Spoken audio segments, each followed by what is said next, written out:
A few reasons why a person might use a VPN would be, for example, to access content that would otherwise not be available in the region.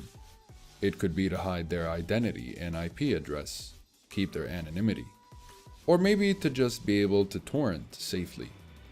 There are many good reasons to use a VPN, but why would you use a VPN for gaming specifically? Let us together see if we can find some grounds to use a VPN for gaming and if it's really a necessity in the first place. Now, setting ping aside for a moment, in terms of gaming, a VPN can come in handy for a variety of reasons. You could overcome geo-blocking and get access to gaming content that's not available in your area. Maybe some MMOs or multiplayer games that aren't accessible just yet in your region, like when Black Desert Online was exclusive to Korea. You could even use a VPN to find better deals in other parts of the world, or maybe you just want to buy a game that's blocked in your area for whatever reason. Another motive behind using a VPN for gaming could be to matchmake with players from different provinces. Sometimes in some games, it could take very long to find players within your region. Connecting to a VPN could be a very useful way of counteracting the inactivity of players in your region, or just the possible lack of servers within the area of your residence. Although, you'd most likely be playing with a less than ideal ping. One more reason a VPN can be useful while gaming is to prevent DDoS attacks. Once an attack is initiated, it's impossible to stop.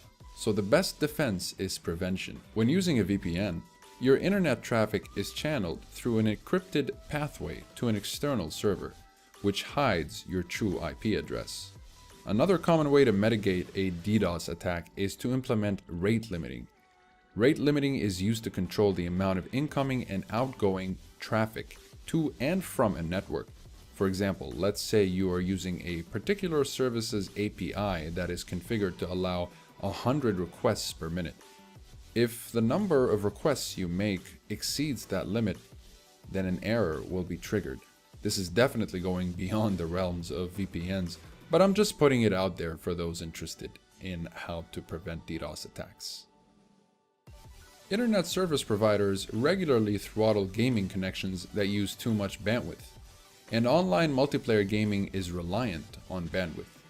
Connecting to a VPN means that the ISP can no longer monitor how your traffic is being used, meaning your ISP can no longer throttle your connection, and you can enjoy a generally smoother gaming experience. Or so they say. It seems like VPNs claim that by connecting you to their closer servers, they could help reduce ping and latency. I've run some tests of my own using ExpressVPN. Now, there was a slight decrease in the connection speed by about 1 megabit per second, and a slight increase in ping by barely 20 milliseconds when using ExpressVPN. I've done the same tests using ProtonVPN, and it seems like ExpressVPN is definitely faster, as ProtonVPN raised my ping by about 100 milliseconds, which definitely renders most games as nearly unplayable. However, when I used a closer server with ExpressVPN, I only got an increase of 4 milliseconds in ping, which is very impressive. ExpressVPN is available in 94 countries and 160 locations, and that's probably why I have more freedom to hop from one server to another, testing which works best for me. Whereas on the other hand, ProtonVPN has servers in 50 countries. It seems like using a VPN while gaming did not necessarily enhance the experience or lower my ping in any capacity. Players often complain about the issues that are introduced by VPNs acting as the quote-unquote middleman. As the VPN encrypts your data and protects your anonymity, that very process takes up resources and consequently decreases your download speeds. So it is generally better for your multiplayer experiences to not use a VPN, especially if you're playing games that rely on split-second decision-making and reactions. Though it's important to note that ExpressVPN made nearly no difference in my ping and was much less intrusive in terms of connection and packet loss compared to ProtonVPN. So if you insist on using a VPN while gaming, ExpressVPN seems to work very well. But in the case of having a very powerful connection provided by your ISP, You might not notice a big difference even if you game while your VPN is still on. But most people don't have such exceptional connection speeds, so it's better to keep it off while multiplayer gaming, especially if you're running or playing in tournaments.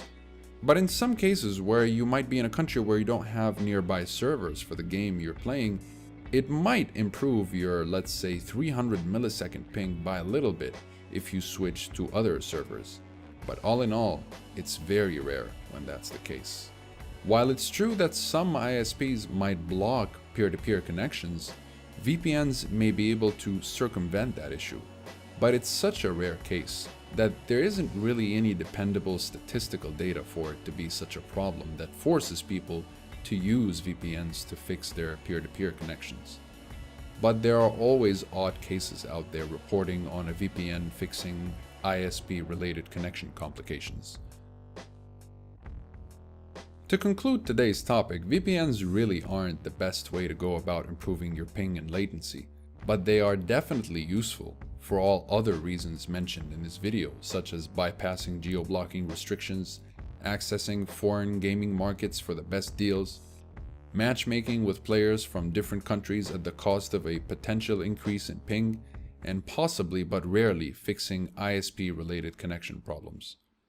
It's always good to do your own due diligence and research to see what works best for your troubles. You can try VPNs for multiplayer gaming, but in most cases, playing without a VPN works out just fine. And if your game still suffers from poor connection and performance or lag issues, most of the times it won't be something that a VPN can simply fix. So what is the best VPN for gaming? In my experience, ExpressVPN, although it is considered above average in pricing, it is definitely a reliable and fantastic choice that won't significantly hinder your online gaming experiences. It's a very useful tool for those that like to game while using VPNs. And if you're looking for other good VPNs that are lighter on the pocket, Surfshark and CyberGhost VPN are great choices. They all provide you with the needed utility to fulfill the needs mentioned to improve your gaming experience. Though, according to tests run by many, it seems like ExpressVPN is arguably one of, if not the fastest VPN out there on the market, with a 24-hour live chat support to answer all of your questions as well as a 30-day money-back guarantee if you're not satisfied with the product. Which leaves you with nothing to lose, really. I personally use ExpressVPN and have not had any issues in my experience using it. That's about it for this video. If you're in the market for a VPN, in the description, you'll find all the best deals and offers for ExpressVPN, which is the best overall in my own experience. There you'll also find links to CyberGhost and Surfshark if you're also interested in those. And if you like this kind of content and would like to see more, make sure to subscribe to our other channel. We're getting ready to release heaps of fresh gaming content if that's your cup of tea. And I also urge you to let us know in the comments what other kinds of content would you like to see in the future. Liking and subscribing is also a good indication to help us learn if you appreciate this content and if you would like to see more and support us. I appreciate you taking the time out to watch this till the very end, and I'll see you in the next one. Have a great day.